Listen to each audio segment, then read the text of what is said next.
Nagtataka nga itong si Moira na kung bakit napatawag daw itong si Doc Carlos Benitez sa kanya. At ang sabi nga dito ni Carlos, kaya daw siya tumawag kay Moira upang mag-ingat ito at babalan. Dahil nandyan sa Japan itong si Lynette at itong si Annalyn. Baka kung saan magpagala-gala itong si Moira at makita siya dito ni Annalyn. At ito na nga ay hindi nga nagkamali itong si Carlos dahil sa Fujima daw sila nagpunta at naroon nga itong sina Annalyn at Lynette at Doc Lindon dahil gusto ngang ipasyal ni Doc Lindon itong si Annalyn doon kung saan yun ang pinakamagandang lugar sa Japan. At dahil sa gloves ni Moira na naiwan sa isang lamesa ay hinabol niya nga ito. At hindi inaasahan ni Moira na ang kanyang nakita ay walang iba kundi itong si Moira na pinaghahanap nga sa batas. Dahil nabalitaan nga dito ni Annalyn at Lynette na nawala daw sa Pilipinas at tumakas daw itong si Moira. At hindi daw nila malaman kung nasaan nga daw nagpunta itong si Moira at ngayon na alam na nga dito ni Annalyn na nasa Japan na ito. Ay dito naman nahahantingin itong si Annalyn at agad na ipinadala ni Annalyn itong larawan na nakuha niya kay Moira upang patunay na itong si Moira talaga ang nandun na nakita niya at agad na ipinadala kina Giselle at RJ. At dito naman agad na sinabi ni Giselle kay RJ na nasa Japan lang pala itong si Moira at kinakailangan nga nilang sumunod doon kina Annalyn at Lynette baka kung ano daw ang gawin ni Moira dito kina Lynette at Annalyn, lalo pa na hindi nga sinamahan itong sina Lynette ni Carlos Benitez. Kaya kumikilos naman agad itong si RJ ngayon upang mapadali ang pagpunta nila agad ng Japan.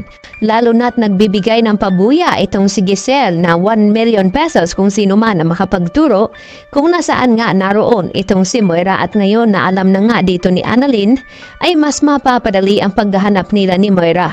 At ngayon naman ay agad din na nalaman dito ni Zoe at agad din naman na ibinalita ni Zoe sa kanyang ina na si Moira na mag-ingat daw dahil ngayon ay alam na nga ni RJ at Giselle na nasa Japan daw itong si Moira dahil kay Annalyn dahil sa nakita nga ni Annalyn habang may kausap nga itong si Moira dito sa kakilala nga ni Carlos Benitez upang baguhin naman ang identity dito ni Moira. At kahit anong gawin ni Moira ay hindi nga talaga matatakasan itong batas upang bigyan ng hustisya.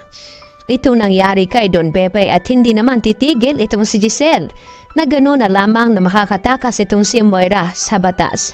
Kaya gagawin niya ang lahat upang masundan nitong si Moira sa Japan.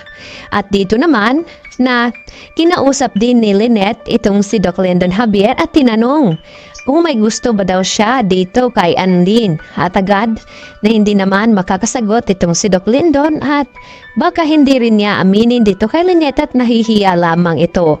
Dahil nahalata nga ngayon ni Lynette na parang may kakaiba nga na hangarin itong si Doc Lindon Javier dito nga kay Annalyn Santos. At hindi naman tutol itong si Lynette dito kay Doc Lindon dahil alam niya na mabuting tao naman ito. At ang pakiusap lamang dito ni Lynette kay Doc Lindon na sana ay huwag daw sakdan itong kanyang anak dahil alam niya na kung gaano niya kamahal ito. Kaya yan naman ang ating pakaabangan bukas mga kapuso kung pati itong si Doc Carlos ay agad din na susunod dito sa Japan lalo na't malalaman niya na pupunta din itong si RJ at Giselle doon upang puntahan itong si Annalyn at Lynette dahil baka kung ano ang gawin nga dito ni Moira. Kaya magkakaalaman na nga yan bukas.